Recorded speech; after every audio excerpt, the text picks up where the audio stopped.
ಅಮ್ಮ ನಂದೊಂದು ಕ್ವಶನ್ ಇದೆ ಅಂತೆ Yes, ಹೇಳಿ ಸರ್. ಕೇಳಿ ಸರ್ 16 ಫೆಸ್ಟಿವಲ್ ಆಗಿದೆ, ಸಾಕಷ್ಟು ಜನ ಅಕಾಡೆಮಿ ಅಧ್ಯಕ್ಷರಾಗಿದ್ದಾರೆ. ಹಾ, ಹಾ. 16 ಫೆಸ್ಟಿವಲ್ ಅಲ್ಲಿ ಆಗದಂತಹ ಕಾಂಟ್ರವರ್ಸಿ ಸಾಧು ಕೋಕಿಲ್ ಅವರು ಅಧ್ಯಕ್ಷರಾದಂತಹ ಸಂದರ್ಭದಲ್ಲಿ ಯಾಕಾಗಿದೆ? ಇಂಡಸ್ಟ್ರಿಯಲ್ಲಿ ಸಾಧು ಕೋಕಿಲ್ ಅವರ ಕಾಲಿಡಿಯುವಂತ ಜನ ಜಾಸ್ತಿ ಇದಾರ? ಅದನ್ನ ನಾನು ಮಾತಾಡೋದು ನೋಡಿ. Obviously it is no. ನೋಡಿ, ಪ್ರತಿಯೊಬ್ಬರು ಬಂದಾಗ ಒಂದೊಂದ್ಸರಿ ಒಂದೊಂದು ಕಾಂಟ್ರವರ್ಸಿನೋ ಇನ್ನೊಂದು ಏನೋ ಮ್ಯಾಟ್ರು ಏನಾರು ಒಂದು ಬರ್ಲೇಬೇಕು, ಇಲ್ಲಾಂದ್ರೆ ಅದು ಹಿಟ್ ಆಗಲ್ಲ. ಈಗ ನಮ್ದು ಕಾಂಟ್ರವರ್ಸಿನ ಏನು ಆಗಿದೆ, ಆದ್ರೂ ಕೂಡ ನಮಗೆ ಈ ನಮ್ಮ 16ನೇ ಏನು ನಮ್ಮ ಇಂಟರ್ನ್ಯಾಷನಲ್ ಫೆಸ್ಟಿವಲ್ ಇದೆ ತುಂಬಾ ದೊಡ್ಡ ಹಿಟ್ ಆಗಿದೆ. ಹಿಟ್ ಆಗಿದೆಯಾ ಇಲ್ಲ? ಖಂಡಿತ ಹಿಟ್ ಆಗಿದೆ.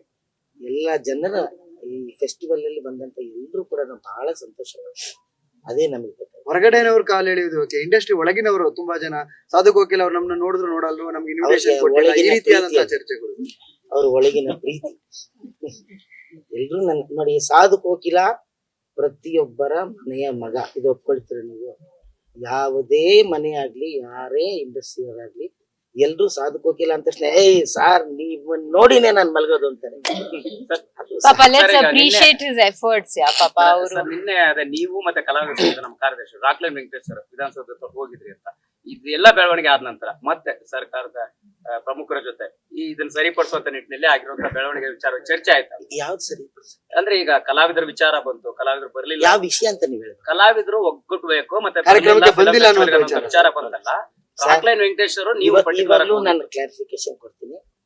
ಪ್ರತಿ ವರ್ಷದಂತೆ 16ನೇ ಬಿಫಸ್ ಇಂಟರ್ನ್ಯಾಷನಲ್ ಫೆಸ್ಟಿವಲ್ ಏನಿದೆ, ನಮ್ಮ ಬುಕ್ ಅಲ್ಲಿ ಏನಿದೆ, ಲಾಸ್ಟ್ ಇಯರ್ ಯಾರ್ಯಾರು ಕೊಟ್ಟಿದ್ದಾರೆ, ಯಾರ್ಯಾರಿಗೆ ಪೋಸ್ಟಲ್ ಹೋಗುತ್ತೆ, ಯಾರ್ಯಾರಿಗೆ ಖುದ್ದಾಗಿ ಕೊಡಬೇಕು, ನಾನು ಯಾರ್ಯಾರು ಕೊಟ್ಟಿದ್ದೀನಿ ಅಷ್ಟು ನಾನು ಡೇ 1 ಕ್ಲಾರಿಫಿಕೇಶನ್ ಕೊಡ್ತೇನೆ ಇದೀನಿ.